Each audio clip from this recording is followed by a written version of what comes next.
अभी हम बात करेंगे काम कैसे करती है कोई भी जेनरिक कंपनी जो होती है वो काम कैसे करती है। देखिए पेटेंट पीरियड का वेट करती है, ठीक है। अगर कोई जेनरिक कंपनी हो क्या करती है, पेटेंट पीरियड का वेट करती है कि कभी इसका पेटेंट जो है एक्सपायर होगा। जैसे सबसे पहले जो इनोवेटर कंपनियां होती है, मतलब जो कंपनी किसी दवा को बनाती है, पैदा करती है, डिस्कवर करती है, वो उसके मतलब 20 साल के लिए उसको पेटेंट दी जाती है, ठीक है, उस मेडिसिन को, ताकि चलो भाई तुम पैदा किए हो, तुम डिस्कवर किए हो, तो 20 साल तक तुम्हारे अंडर में हो, तुम 20 साल तक इसका जैसा चाहे वैसे उपयोग कर सकते हो, ठीक है। 20 साल तक मतलब बना रहता है उसका, ठीक है। लेकिन जेनरिक कंपनियां वेट करती है कि उस मेडिसिन का कब पेटेंट एक्सपायर हो, ठीक है, पेटेंट का एक्सपायर होने का वेट करते हैं, ठीक है। उसके बाद से बायो इक्विवेलेंस स्टडी करना, जैसे जेनरिक कंपनियां जो होती है ना वो प्रूव करती है कि ये उनके ड्रग का एब्जॉर्प्शन, ब्लड लेवल और इफेक्ट सब सेम रहेगा, ठीक है। मतलब जैसे ओरिजिनल जैसा होता है ना वैसे ही होता है, इसी को बोलते हैं बायो इक्विवेलेंस स्टडी, ओके। मतलब कि जितना आपका प्राइवेट जो ओरिजिनल ब्रांड कंपनी की होती है ना, जितना इनोवेटर कंपनी जो दवा बनाती है, इन्वेंट करती है, जैसे उसका एब्जॉर्प्शन है, ब्लड लेवल है, इफेक्ट है, वैसे क्या इसको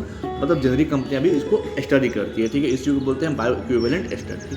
अब आप बात करते हैं अप्रूवल लेना। जैसे सिर्फ बोल देना काफ़ी नहीं होता है, जैसे मैं बोल दिया कि हाँ सब चीज़ है मेरा, मतलब कि ये जो दवा है इस दवा का एब्जॉर्प्शन ठीक है, ब्लड एक्सट्रीम भी ठीक है, ब्लड लेवल भी ठीक है, इफेक्ट भी ठीक है, बोलने से नहीं होता है, उसके लिए अप्रूवल लेना पड़ता है। इंडिया में जो है CDSCO जो होता है वो अप्रूवल देता है, US FDA जो होता है US में अप्रूवल देता है, और EMA जो होता है यूरोप में अप्रूवल देता है, ठीक है। इसके जो रूल्स होते हैं जैसे CDSCO, US FDA, इन सब का रूल जो है ना काफ़ी स्ट्रिक्ट होता है।